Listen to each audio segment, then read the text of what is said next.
Hello ស្ដីអ្នកគ្នាខ្ញុំបាទ Don KH ចឹងថ្ងៃនេះខ្ញុំមកបរៀនអ្នកគ្នាពីរបៀបចូលខែពុលហ្នឹងហើយដែលរបៀបចូលគឺមានប្រហែលទេគឺរៀង easy ដែរតែសំខាន់សត្វនៅក្នុងហ្នឹងគឺវាធំតែវាធំខ្លាំងមែនតើ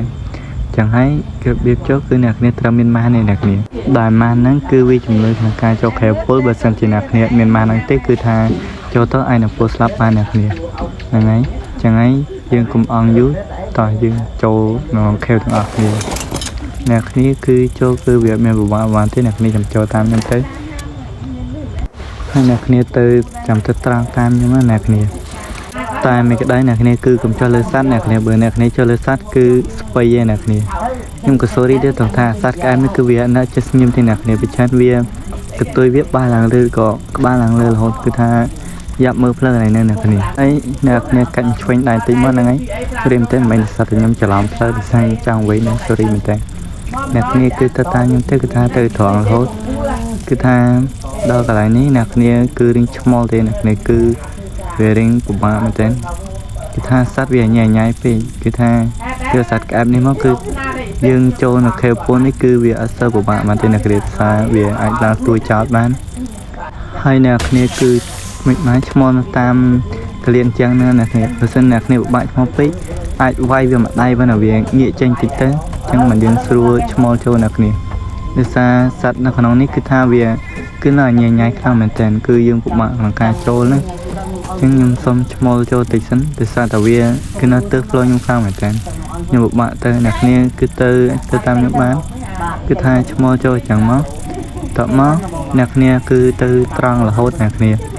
ចឹងអ្នកគ្នាអាចទៅតាមខ្ញុំបានគឺអ្នកគ្នាត្រូវទៅត្រង់ទេអ្នកគ្នាគឺខេនេះគឺថាវារៀងពិបាកចូលទីដែរអ្នកគ្នាដោយសារតាពីច្រើនសត្វគឺនៅតាមផ្លូវទេអ្នកគ្នាចឹងវាពិបាកក្នុងការយើងចូលតិចទេចឹងអ្នកគ្នាទៅត្រង់នៅពេលអ្នកគ្នាដល់កន្លែងនេះអ្នកគ្នាគឺបត់មកឆ្វេងដៃអ្នកគ្នាគឺបត់ទៅឆ្វេងដៃកុំបត់ស្ដាំចឹងពេលអ្នកគ្នាបត់ឆ្វេងដៃអ្នកគ្នាទៅត្រង់ទៀតពេលអ្នកគ្នាទៅត្រង់រហូតចឹងហ្នឹងហើយអ្នកគ្នាអាចទៅតាមខ្ញុំបានដល់កន្លែងនេះអ្នកគ្នាទៅត្រង់ទៀតនៅពេលអ្នកគ្នាទៅដល់មើលកន្លែងនេះចឹងអ្នកគ្នាគឺថាកាច់ឆ្វេងដៃបន្តិចអ្នកគ្នាកាច់ឆ្វេងដៃបន្តិចហើយអ្នកគ្នាទៅត្រង់តទៀតព្រោះខេនេះបើអ្នកគ្នាអត់ចាំទេគឺញ៉ៃខ្លាំងមែនតើអ្នកគ្នាបាទដល់កន្លែងនេះគឺអ្នកគ្នាកាច់ឆ្វេងដៃទៀតតមកអ្នកគ្នាទៅត្រង់ទៀតពេលអ្នកគ្នាទៅត្រង់រហូតចឹងហើយគឺវាដល់កន្លែងនេះអ្នកគ្នាគឺបត់ស្ដាំដៃវិញ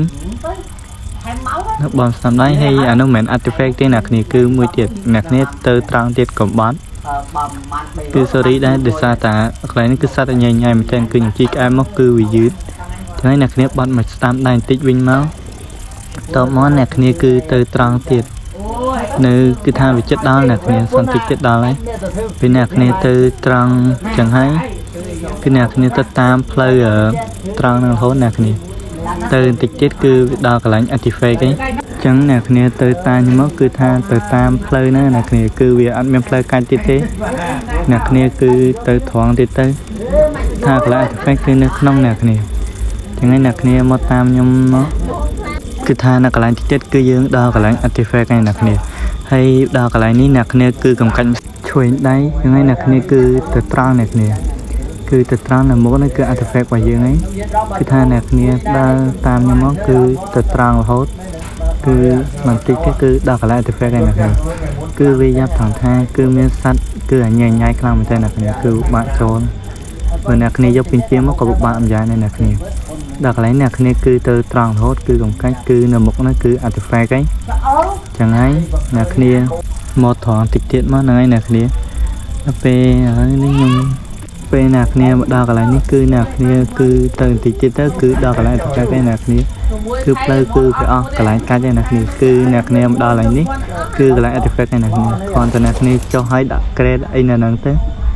ហើយអ្នកគ្នាយក artifact ចូលខ្លួនទៅគឺអាចទៅវិញបានហើយដូចខ្ញុំ